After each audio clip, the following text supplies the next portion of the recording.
I developed my eating disorder around the age of 15. It all began with a diet that my friends and I went on in high school. I was the only one who never stopped the diet. At 16, when I was leaving for college, yes, I know, a bit young, I weighed 40 pounds less than I had before I started dieting, and was 40 times more screwed up than anyone knew. I did not know I had an illness. There were no books or television specials or treatment programs advertising help.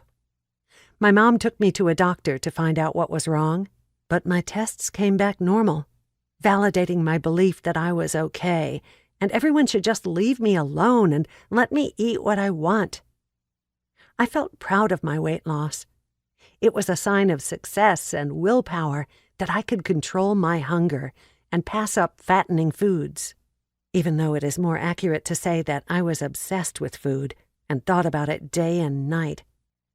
Eventually, as often happens with an eating disorder, all foods became fattening in my mind, and eventually eating itself felt like a weakness or failure. Still, I persisted, due to an intense fear of what would happen to me if I relinquished my rigid control. The best way to describe it now is that I developed a phobia of gaining weight. As I got thinner and thinner, it seemed like I felt fatter. I noticed my stomach sticking out or my thighs looking too big, no matter how much weight I lost.